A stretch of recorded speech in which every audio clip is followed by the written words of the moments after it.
السلام علیکم ورحمۃ اللہ وبرکاتہ۔ ان الحمد للہ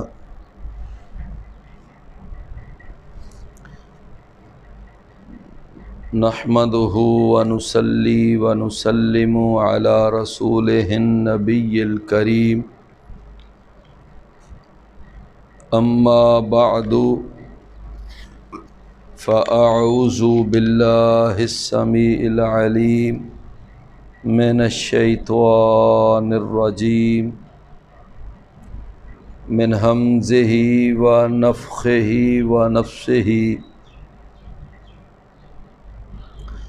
وقال الذین لا یرجون لقاءنا لولا انزل علینا الملائکۃ او نری ربنا لقد استکبروا فی انفسہم وعتوا عتوا کبیرا۔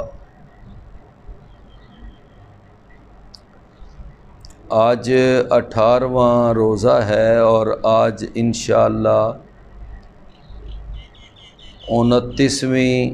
19ویں تراویح پڑھی گئی، تو انشاءاللہ العزیز آج 19ویں تراویح کی مناسبت سے ہم 19ویں پارے کی جو پہلی سورت ہے سورۃ الفرقان، تو سورۃ الفرقان کا انشاءاللہ آج سورۃ الفرقان کے مضامین کا خلاصہ بیان کریں گے۔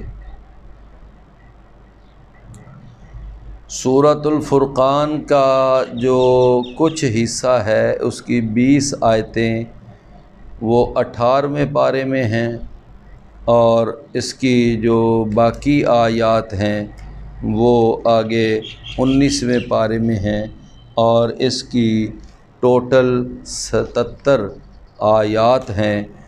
تو یہ یعنی اس کا زیادہ تر حصہ 9ویں پارے میں 19ویں پارے میں ہے۔ سورۃ الفرقان کی تفسیر کے اندر یہ ہے کہ اس کا جو نام ہے الفرقان، وہ اس وجہ سے ہے کہ الفرقان کا معنی ہوتا ہے فرق کرنے والا یا فرق کرنے والی چیز۔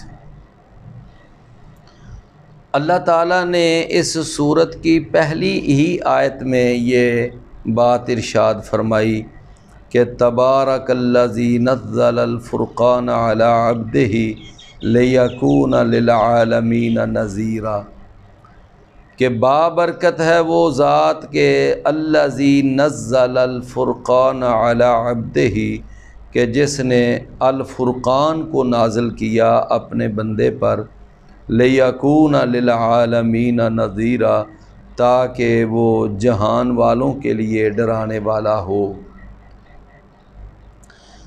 قرآن مجید کے جو مختلف نام ہیں ان میں سے ایک نام الفرقان بھی ہے، جس طرح اس کا نام یعنی ایک الکتاب ہے، اور اسی طرح قرآن مجید کے اور بھی کئی نام ہیں، تو اس کے ناموں میں سے ایک نام ہے الفرقان۔ اس کا معنی یعنی فرق کرنے والی کتاب۔ قرآن مجید کے نازل ہونے کے بعد یعنی شریعت کا نزول ہوا، اور اس کے ذریعے یہ بات فرق واضح ہو گیا کہ حق کیا ہے اور باطل کیا ہے، صحیح کیا ہے اور غلط کیا ہے، جائز کیا ہے اور ناجائز کیا ہے۔ تو گویا کہ یہ چیزیں جو ہیں قرآن نے آ کر واضح کر دی، تو اس لیے اس قرآن کو الفرقان کہا جاتا ہے، یعنی فرق کرنے والی چیز۔ اللہ تعالیٰ نے فرمایا کہ بابرکت ہے وہ ذات جس نے فرقان کو نازل کیا علی عبدہ، اپنے بندے پر۔ اور یہاں اللہ تعالیٰ نے اپنے بندہ کس کو کہا؟ محمد الرسول اللہ صلی اللہ علیہ وسلم کو۔ اور یہ جو عبدیت ہے یہ نعوذ باللہ کوئی عیب نہیں، کوئی گستاخی نہیں، اور اس کے اندر کوئی حقارت نہیں، بلکہ عبدیت ایک بہت بڑا اعزاز ہے۔ اللہ کا بندہ، اللہ تعالیٰ نے قرآن مجید کے اندر جہاں اسراء کا تذکرہ کیا وہاں پر بھی فرمایا سبحان الذی اسریٰ بعبدہ لیلا من المسجد الحرام، کہ پاک ہے وہ ذات جس نے سیر کروائی رات کے وقت اپنے بندے کو مسجد حرام سے مسجد اقصیٰ تک۔ تو وہاں پر بھی اللہ نے علی عبدہ کے الفاظ بولے۔ اور اسی طرح اللہ تعالیٰ نے جب قرآن کے چیلنج کا تذکرہ کیا تو وہاں پر بھی فرمایا کہ ان کنتم فی ریب مما نزلنا علی عبدنا فأتوا بسورۃ من مثلہ وادعوا شہداءکم، فرمایا کہ اگر تم اس بارے میں شک میں مبتلا ہو جو اپنے بندے پر ہم نے نازل کیا تو اس کے مقابلے میں کوئی ایک صورت ہی لے آؤ۔ تو گویا کہ اللہ تعالیٰ نے یعنی وہاں پر بھی عبد کا لفظ ہی استعمال کیا، تو عبدیت نبی کریم صلی اللہ علیہ وسلم کے لیے کہ آپ اللہ کے بندے ہیں، اللہ کے عبد ہیں، تو یہ آپ کے لیے کوئی عیب یا حقارت یا گستاخی والا معاملہ نہیں، بلکہ نبی کریم صلی اللہ علیہ وسلم کے لیے یہ اعزاز ہے کہ آپ اللہ کے بندے ہیں۔ بندے تو سب ہیں لیکن کامل مکمل صفات والے اللہ کے بندے وہ محمد الرسول اللہ۔ تو فرمایا کہ لِیَکُونَ لِلْعَالَمِینَ نَذِیرًا، تاکہ وہ سارے جہان والوں کے لیے ڈرانے والا ہو۔ اب کیا ڈرانے والا ہو؟ لِیَکُونَ، تاکہ وہ ہو ڈرانے والا۔ وہ سے مراد قرآن مجید بھی لیا جا سکتا ہے اور وہ سے مراد محمد الرسول اللہ صلی اللہ علیہ وسلم بھی لیے جا سکتے ہیں۔ تو گویا کہ یعنی یہ ساری دنیا کے لیے ڈرانے والے ہیں۔ تو قرآن مجید ایک عالمی دعوت لے کر آیا، نبی کریم صلی اللہ علیہ وسلم ایک عالمی اور آفاقی پیغمبر ہیں، رسول اللہ صلی اللہ علیہ وسلم جو ہیں وہ ایک عالمی پیغمبر ہیں۔ تو میں عرض یہ کر رہا تھا کہ اللہ تعالیٰ نے اس کی پہلی آیت کے اندر ایک فرقان کا لفظ، میں نے اس کی وضاحت کی، ایک عبد ہی کا علی عبد ہی کا لفظ استعمال کیا، اس کی وضاحت کی، اور ایک لِیَکُونَ لِلْعَالَمِینَ نَذِیرًا، سارے جہان والوں کے لیے وہ ڈرانے والا بن جائے۔ سورہ فرقان جو ہے اس کے اندر آگے اللہ تعالیٰ نے ایک جگہ پر یہ ارشاد فرمایا کہ مشرکین مکہ نبی صلی اللہ علیہ وسلم پر یہ اعتراض کرتے تھے، کہتے تھے دیکھو یہ جو محمد ہے صلی اللہ علیہ وسلم یہ کھانا کھاتا ہے، بازاروں میں چلتا پھرتا ہے، تو یہ کیسے نبی ہو سکتا ہے؟ اللہ تعالیٰ نے ارشاد فرمایا کہ یہ بتاؤ کہ اگر محمد الرسول اللہ صلی اللہ علیہ وسلم اس وجہ سے اللہ کا رسول نہیں کہ یہ کھانا کھاتا ہے، بازاروں میں چلتا پھرتا ہے، تو یہ بتاؤ کہ نبی صلی اللہ علیہ وسلم سے پہلے جو انبیاء دنیا میں آئے وہ سارے کھانا کھاتے تھے، وہ بھی بازاروں میں چلتے پھرتے تھے، کاروبار کرتے تھے، تو پھر ان کو نبی رسول تم کیوں مانتے ہو؟ ان کو تو نبی رسول مانتے ہو، لیکن محمد الرسول اللہ صلی اللہ علیہ وسلم پر یہ عجیب آبجیکشن ہے کہ جی یہ بازاروں میں جاتا ہے، یہ کھانا کھاتا ہے۔ تو فرمایا اگر کھانا کھانے اور بازاروں میں جانے کی وجہ سے پہلے انبیاء وہ رسول ہو سکتے ہیں تو محمد الرسول اللہ صلی اللہ علیہ وسلم بھی رسول ہو سکتے ہیں۔ اس کے بعد آگے اللہ تعالیٰ نے ارشاد فرمایا کہ قیامت کا دن ہوگا تو ظالم جو ہے نا وہ اپنے ہاتھوں پہ چک مارے گا، کاٹے گا، اور ساتھ کہے گا یا لیتنی اتخذت مع الرسول سبیلا۔ یہ آیت نمبر 27 اور 28 ہے۔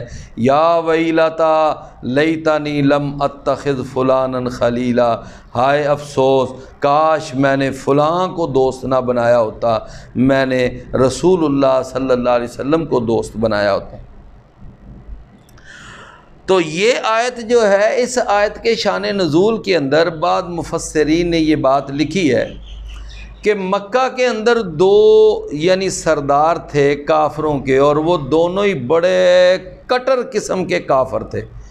ان میں سے ایک عقبہ بن ابی معیط تھا، اور یہ وہی لعنتی تھا کہ جس نے رسول اللہ صلی اللہ علیہ وسلم کی مبارک کمر پر لا کر ایک دفعہ ایک اونٹنی کی بچہ دانی رکھ دی، اور آپ اس وقت سجدے کی حالت میں تھے، اور یہی وہ بدبخت تھا جس نے آپ کے گلے میں کپڑا ڈال کر اس کو بل دیے تھے۔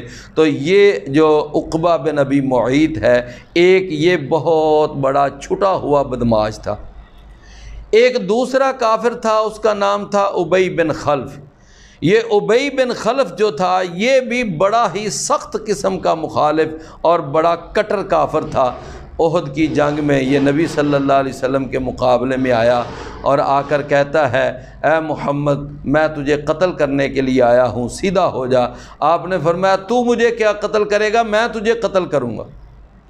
بس اس کے بعد پھر اللہ کے رسول نے ایک تیر پھینکا، اور وہ تیر تھوڑا سا بس اس کو ٹچ کرتا ہوا آگے چلا گیا۔ کوئی بڑا زخم بھی نہیں آیا، معمولی سا زخم آیا، لیکن یہ بڑی زور زور سے چیختا رہا، چلاتا رہا، او میں مر گیا۔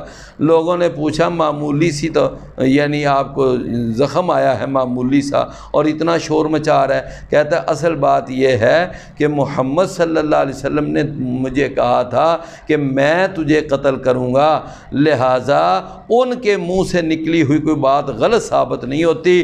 مجھے یقین ہے کہ اگرچہ یہ معمولی سا زخم ہے لیکن میں نے مر اسی زخم کے ساتھ جانا ہے، چونکہ وہ تیر محمد صلی اللہ علیہ وسلم نے پھینکا۔ تو یہ ابی بن جو خلف تھا یہ بھی بہت بڑا مخالف تھا، اور رسول اللہ صلی اللہ علیہ وسلم کے ہاتھوں آپ کی زندگی میں کوئی کافر قتل نہیں ہوا، اگر کوئی قتل ہوا ہے تو یہی ابی بن خلف۔ تو میں عرض یہ کر رہا تھا کہ یہ دو بہت بڑے کافر تھے، ایک عقبہ بن ابی معیط اور ایک ابی بن خلف۔ یہ ابی بن خلف جو ہے یہ جایا کرتا تھا مختلف سفروں پہ تجارت کے لیے۔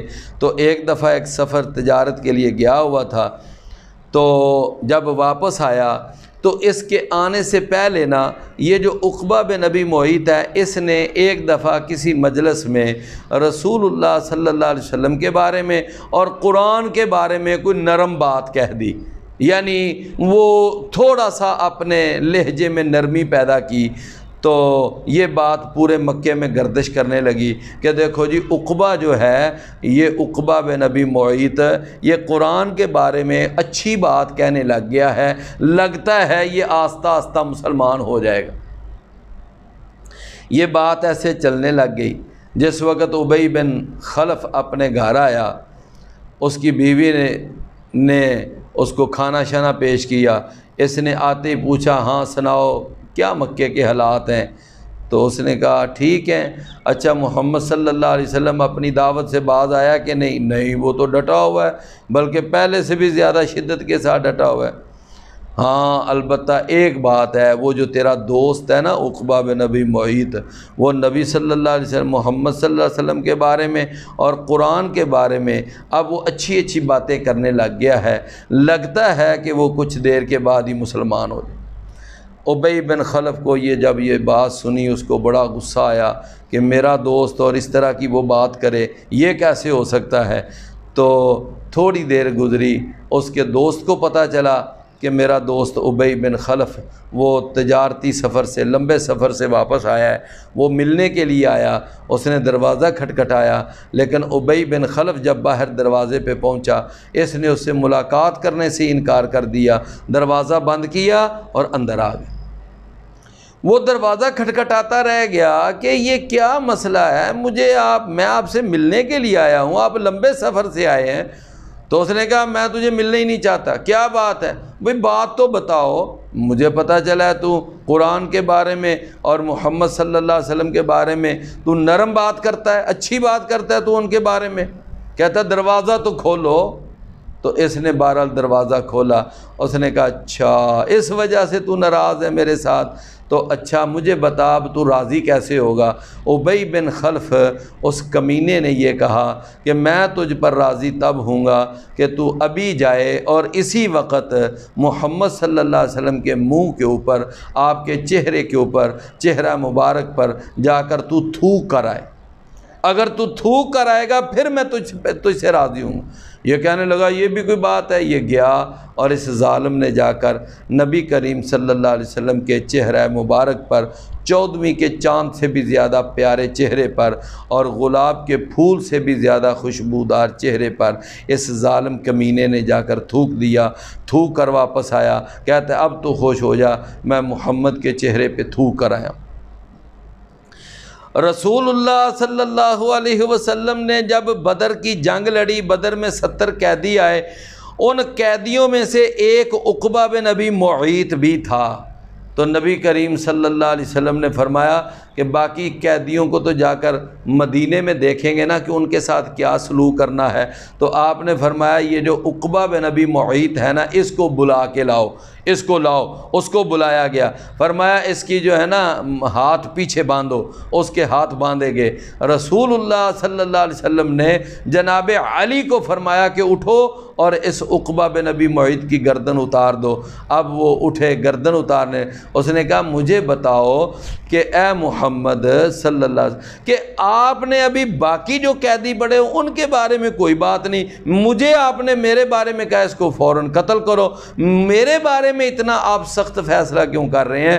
آپ نے فرمایا ہاں ان کا فیصلہ تو مدینے میں جا کر ہوگا، تجھے میں اس لیے قتل کروا رہا ہوں کہ تو نے ایک دفعہ میرے چہرے کے اوپر تھوکا تھا۔ رسول اللہ صلی اللہ علیہ وسلم کا اصل میں تھوکنا آپ کے چہرے پہ، اس میں آپ کی ذات کا مسئلہ کم تھا، آپ کی نبوت اور رسالت کا مسئلہ زیادہ تھا کہ ایک اللہ کا نبی، سارے نبیوں رسولوں کا امام، خاتم النبیین، اور ان کے چہرے کے اوپر تھوکا جائے، یہ ایک بہت بڑا جرم ہے، بہت بڑا جرم۔ لہذا نبی صلی اللہ علیہ وسلم نے فرمایا اس کو یہاں قتل کر دو۔ تو یہ عقبہ بن ابی معیط کو وہاں پر ہی قتل کر دیا گیا۔ تو یہ اس کے بارے میں آیت نازل ہوئی، وَيَوْمَ يَعَضُّ الظَّالِمُ عَلَىٰ يَدَيْهِ يَقُولُ يَا لَيْتَنِي اتَّخَذْتُ مَعَ الرَّسُولِ سَبِيلًا، جس دن ظالم اپنے ہاتھ پہ کاٹے گا، کہے گا اے کاش کہ میں نے رسول کے ساتھ کوئی راستہ بنایا ہوتا، کوئی دوستی کا راستہ بنایا ہوتا، کاش کہ میں نے فلاں کو دوست نہ بنایا ہوتا۔ اس کے بعد پھر یہ سورہ الفرقان جو ہے، اس میں اور بھی کافی ساری آیات ہیں، لیکن اس کے اندر جو بہت اہم موضوع ہے وہ ہے کہ اس کے آخری رکوع کے اندر اللہ تعالیٰ نے وہ عباد الرحمن کی 12 صفات کا اللہ تعالیٰ نے تذکرہ تفصیل کے ساتھ کیا ہے، لہٰذا اب ہم وہ 12 صفات ہی آپ کے سامنے بیان کرتے ہیں۔ سب سے پہلی صفت اللہ نے بیان کی، فرمایا الذین یمشون علی الارض ہونا، کہ وہ لوگ جو زمین پر چلتے ہیں اور نرمی کے ساتھ۔ کیا معنی نرمی کے ساتھ؟ یعنی وہ چلتے ہیں زمین پر اکڑ کے نہیں چلتے اور پاؤں پھیلا پھیلا کر وہ نہیں چلتے، ان کی چال کے اندر عاجزی انکساری ہوتی ہے۔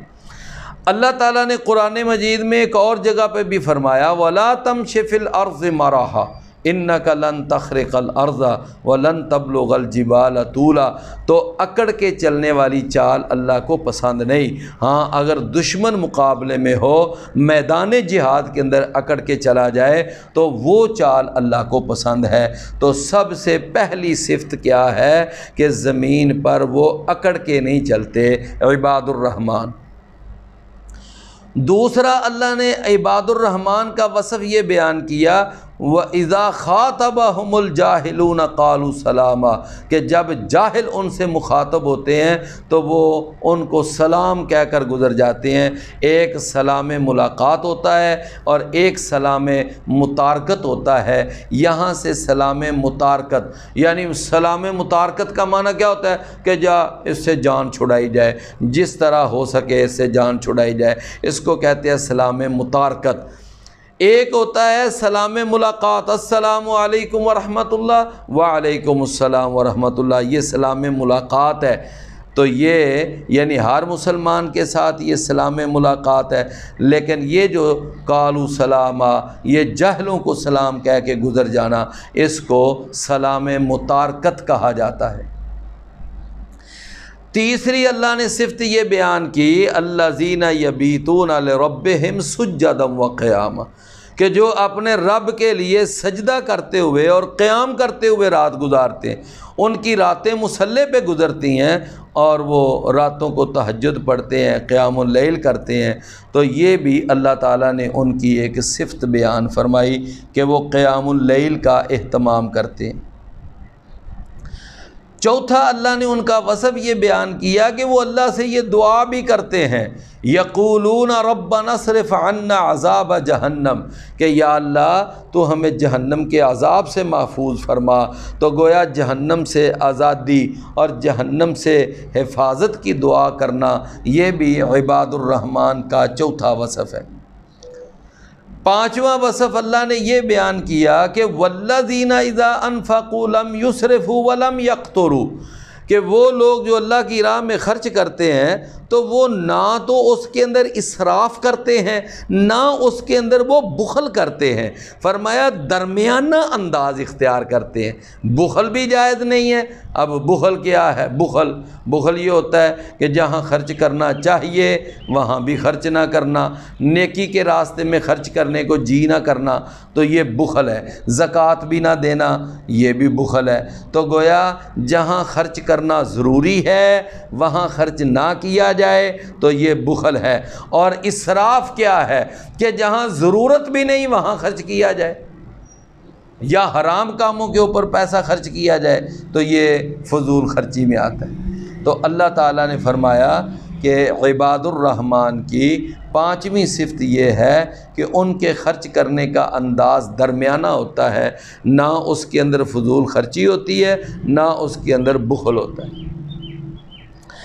چھٹی صفت اللہ نے عباد الرحمن کی یہ بیان کی کہ والذین لا يدعون مع اللہ الہا آخر، کہ وہ لوگ جو اللہ کے سوا کسی اور معبود کو نہیں پکارتے، وہ صرف ایک اللہ کو پکارتے ہیں کہ ایک اللہ ہی عبادت کے لائق ہے، وہی رکوع اور سجدے کے لائق ہے، وہی نظر و نیاز کے لائق ہے، وہی اس لائق ہے کہ جبینیں اس کے آگے جھکیں، وہی اس لائق ہے کہ اس کے نام پر جانور ذبح ہوں، وہی اس لائق ہے کہ اس کے نام پہ دل دھڑکیں۔ یہ اللہ تعالیٰ کی ذات ہے۔ رکوع سجدہ، قیام تشہد، قربانی، حج عمرہ، نماز روزہ، یہ ساری عبادات صرف اللہ کے لیے۔ حاجت روا، مشکل کشا، مختار کل، کرنی برنی والا، ان اختیارات کا مالک صرف ایک اللہ ہے۔ تو اس بات کا عقیدہ رکھنا کیا ہے؟ والذین لا يدعون مع اللہ الہا آخر۔ ساتواں وصف اللہ نے یہ بیان کیا لا یقتلون النفس التی حرم اللہ الا بالحق، نہیں وہ قتل کرتے کسی جان کو کہ جس کو قتل کرنا اللہ نے حرام کیا۔ اب اللہ نے صرف 3 قتل جائز قرار دیے ہیں، بلکہ آپ کہہ لیں کہ 4 قتل جائز ہیں۔ پہلا قتل کون سا؟ کافر کو قتل کرنا میدان جنگ کے اندر، حالت حرب کے اندر، یعنی کافر کا قتل یہ جائز ہے۔ اللہ نے قرآن مجید میں فرمایا وَاقْتُلُوهُمْ حَيْثُ ثَقِفْتُمُوهُمْ، کہ ان کافروں کو قتل کرو، بلکہ فرمایا ان کے پوروں پر مارو، یہ بھی فرمایا ان کی گردنیں اڑاؤ۔ تو ایک کافر کو قتل کرنا جائز ہے جو حالت جنگ میں ہے۔ نمبر 2 آپ نے فرمایا کہ قصاص میں کسی کو قتل کرنا جائز ہے۔ نمبر 3 مرتد کو قتل کرنا جائز ہے جو اپنا دین بدل لے۔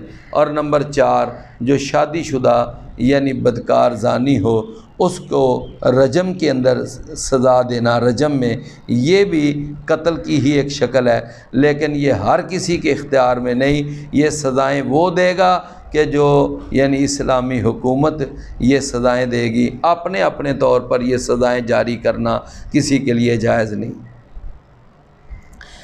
8واں وصف اللہ نے عباد الرحمن کا یہ بیان کیا ولا یزنون، وہ زنا نہیں کرتے۔